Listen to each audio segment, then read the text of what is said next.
o Chief, né, que é um influencer, ele deixou bem claro, né, para quem não sabe, foi por causa do apoio do MBL a todos os crimes contra as nossas liberdades individuais na época da Covid que eu comecei a ir para cima deles.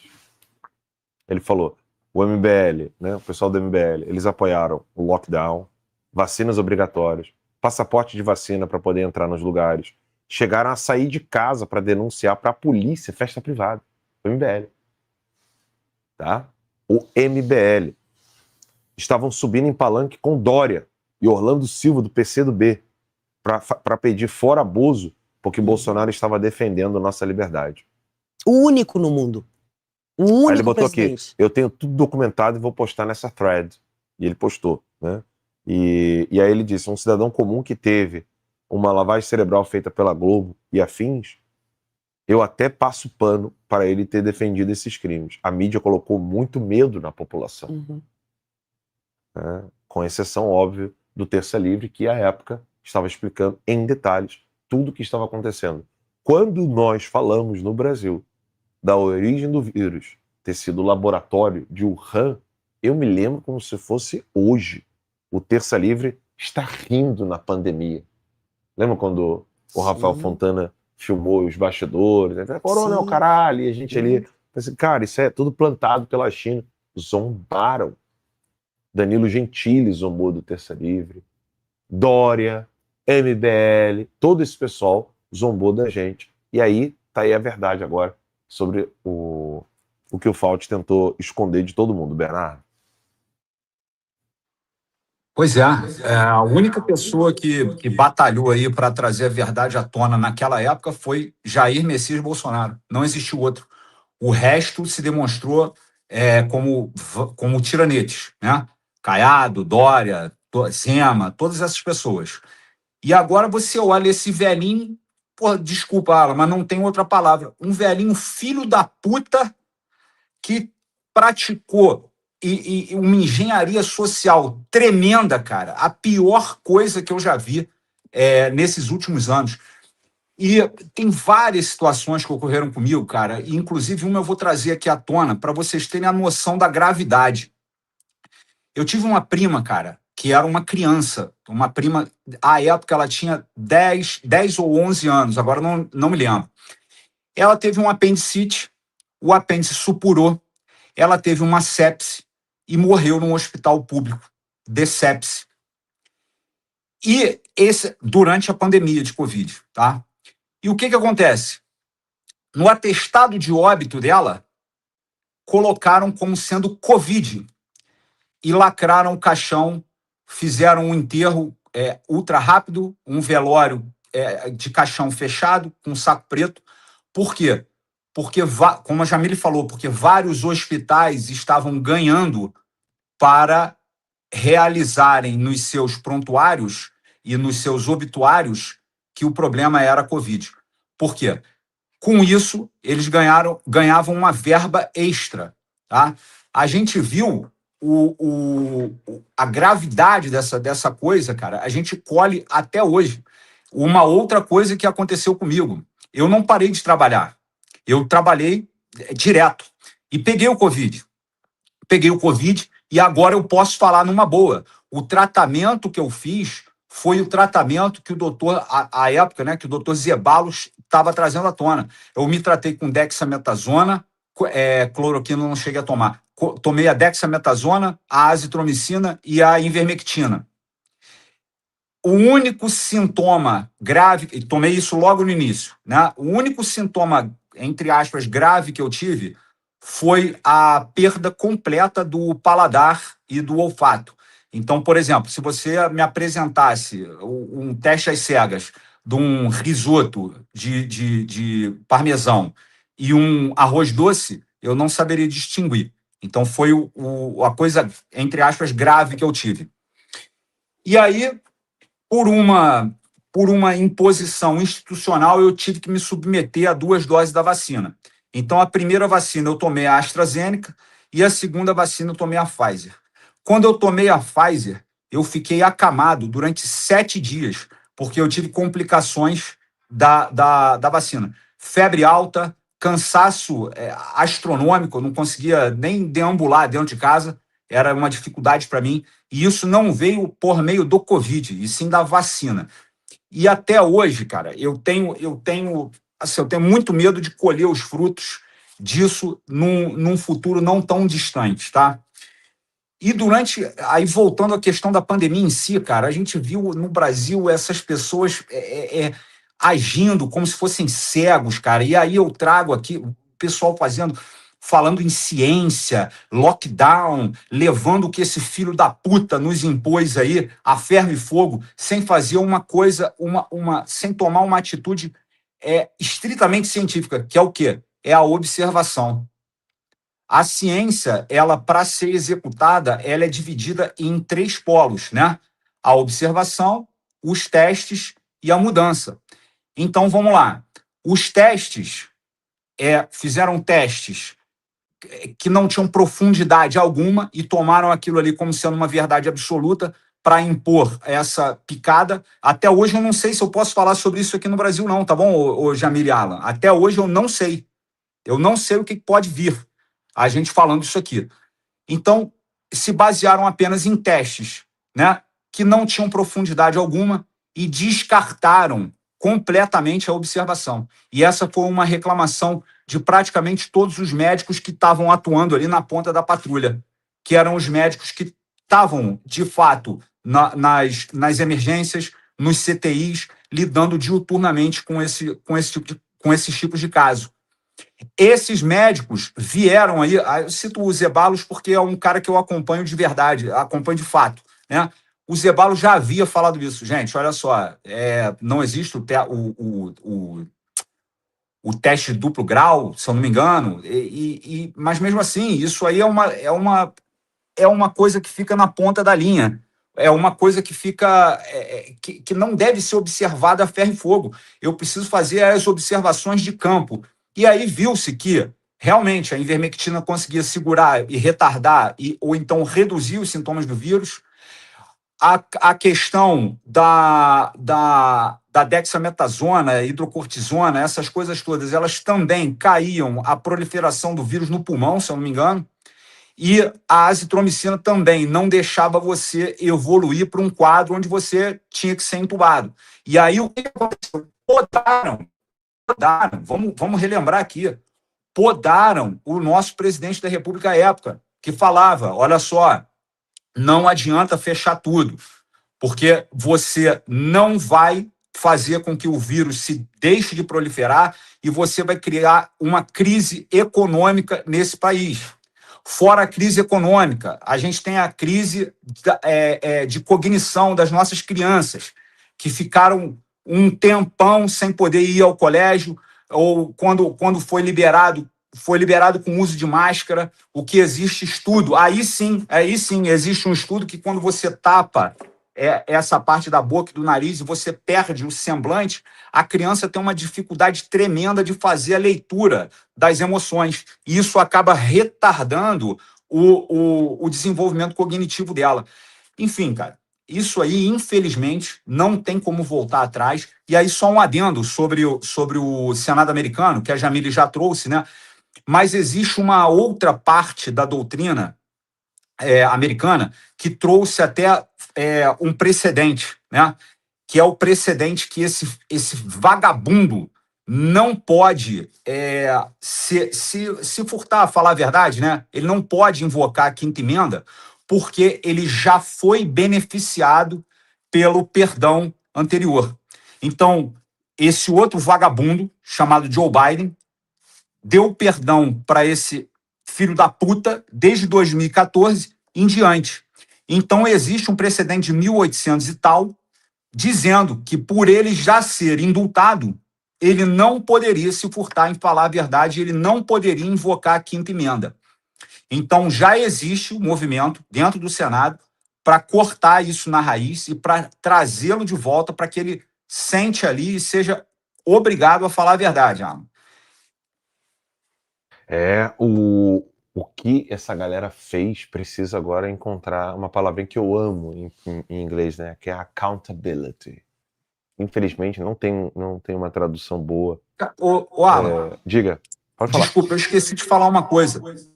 Aqui no Brasil, a gente não vai ver, o mundo pode cair aí fora, a gente não vai ver a mídia tradicional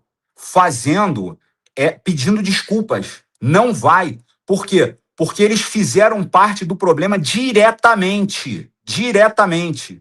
Então, quando nos chamaram lá atrás de genocidas, né, de genocidas, de negacionistas, na verdade, são eles os genocidas. Porque quem provocou essas mortes, indiretamente ou até diretamente, foram eles. Foram quem nos chamaram de genocidas, de negacionistas, de terraplanistas, de chapéu de alumínio. Então, a gente não vai ver essa galera da grande mídia fazendo esse disclaimer. Não farão, não farão. Ficará tudo... Novamente, vão fingir demência, como se nada tivesse acontecido, e vida que vai seguir. Infelizmente é isso. Alan. A Jamile estava comentando aqui, né, do como a doutora Nise Yamaguchi foi tratada no Senado brasileiro por falar tudo isso. Teve o pessoal lembrando aqui do Nando Moura, eu mencionei o Dório, o MBL, o Danilo Gentili, quem mais aí? O próprio Traíra, que estava no governo do Bolsonaro, do Ministério da Saúde, o Mandetta. Mandetta, né?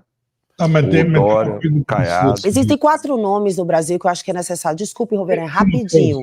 É a doutora Raíssa, doutor Zé Balos, a doutora Maria Emília Gadelha e a doutora Nise.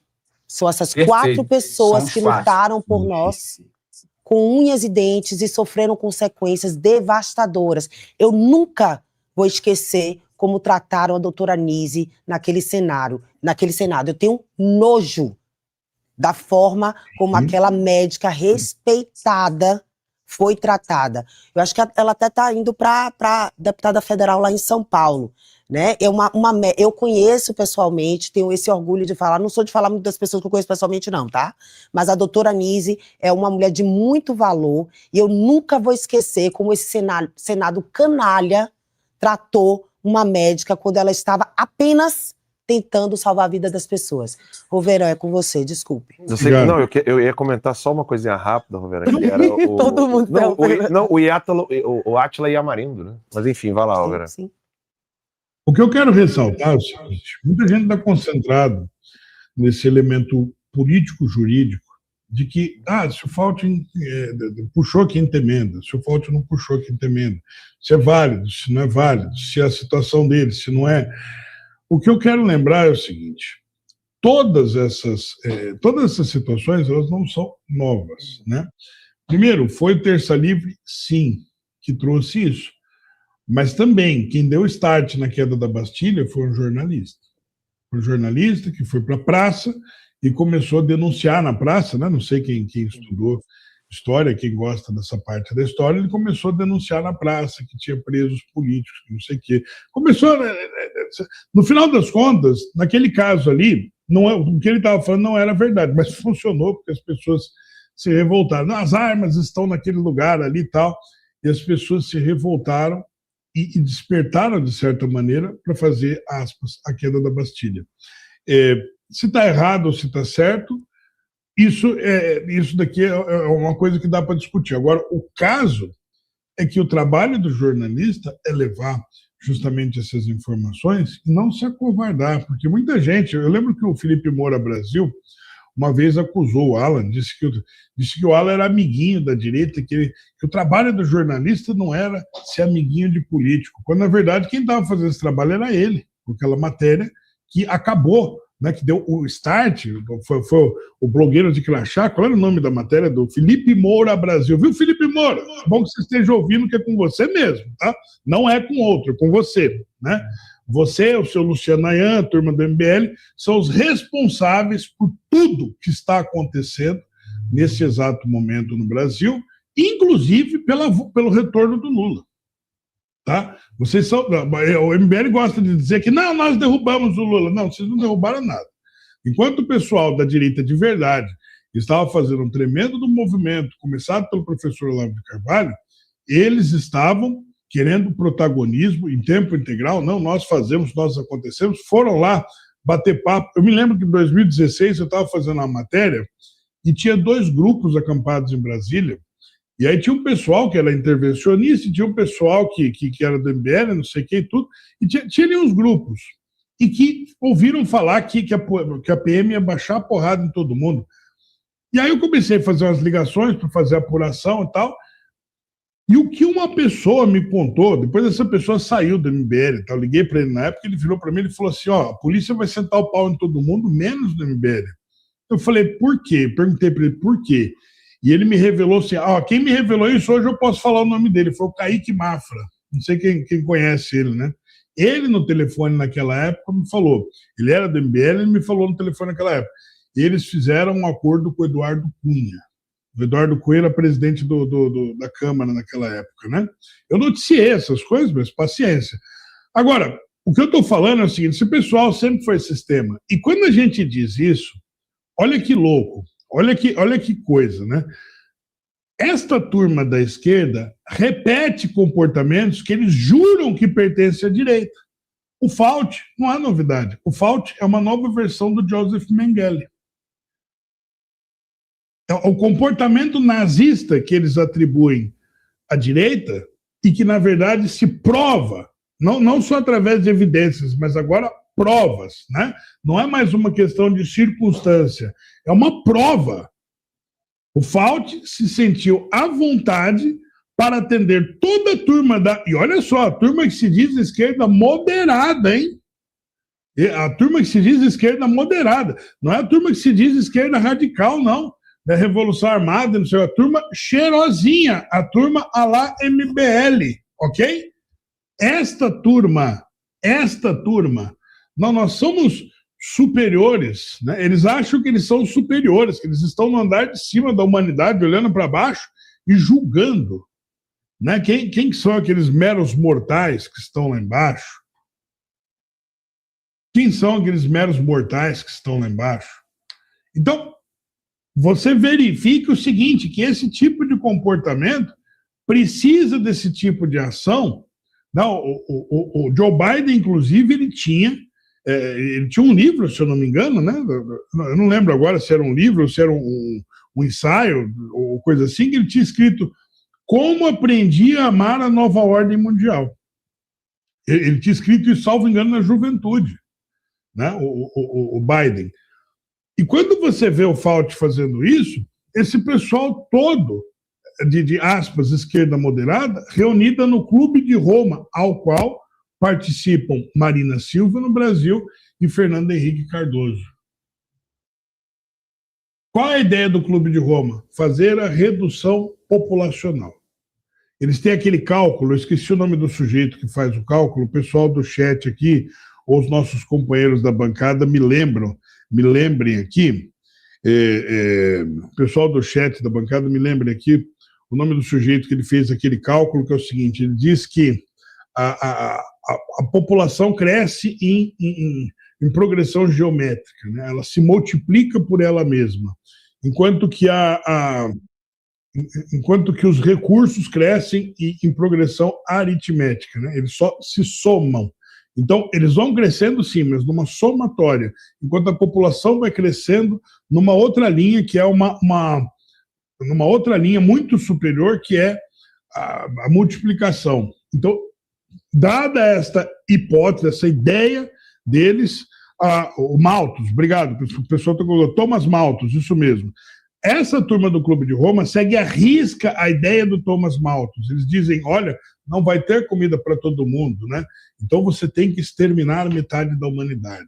E o Thanos fez no filme dos Vingadores, lá, né, que deu o estalo daquela luva dele, é baseado na ideia do Thomas Malthus especificamente.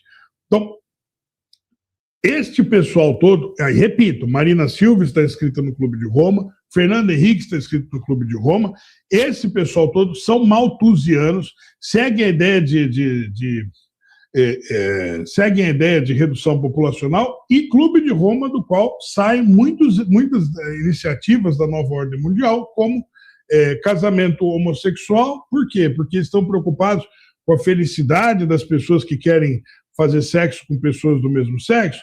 Não, Porque eles pensam o seguinte, eles falam, você tem que frear a reprodução humana. Então você vai exatamente na ideia do Levi Fidelix, que está correta, né? Órgão escritor não reproduz. Então você coloca 2 homens e 2 mulheres, é uma criança a menos no mundo, né?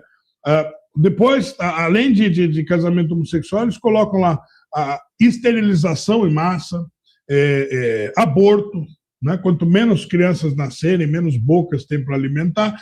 Toda essa ideia de redução populacional, e agora, por último, essa turma, coincidentemente,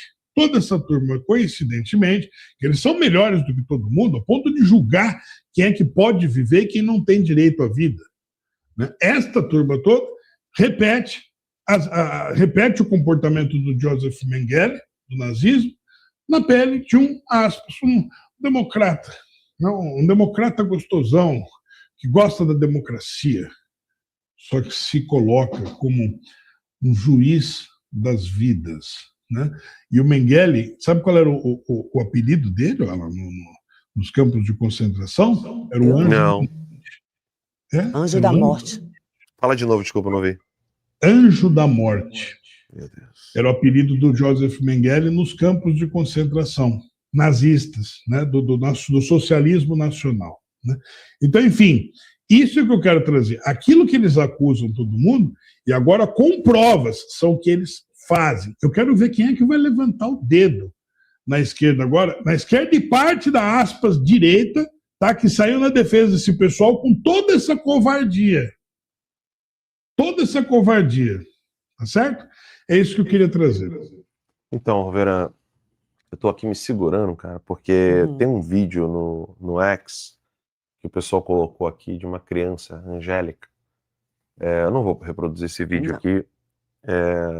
A menininha fala assim, pela minha mãe, fora Bolsonaro, genocida, e ela toma vacina. A menina morreu 2 dias depois.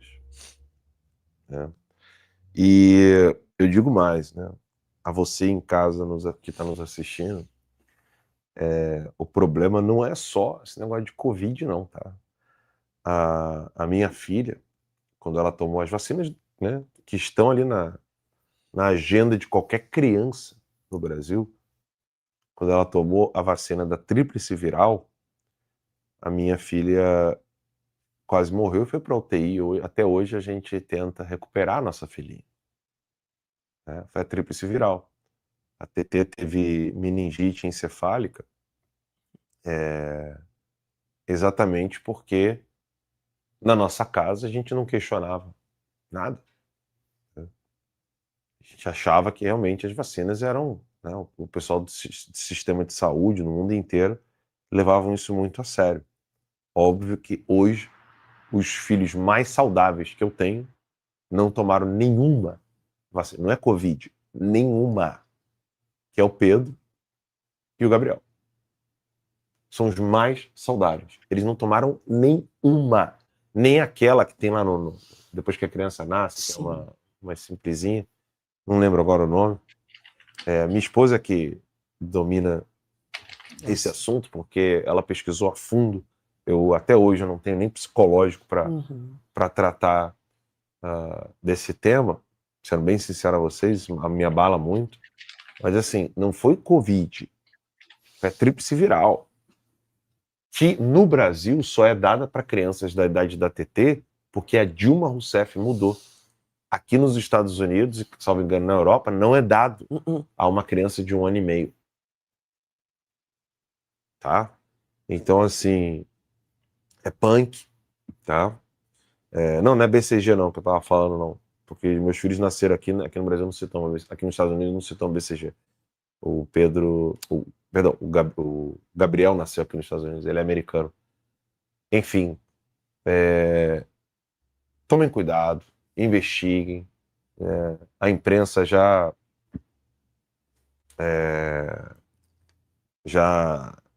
provou que não é de confiança. A Rosa falou que, Alan, desculpa, te respeito, mas existem vacinas importantes para a criança. Você faz com o seu filho o que você quiser. Com o meu, nenhuma.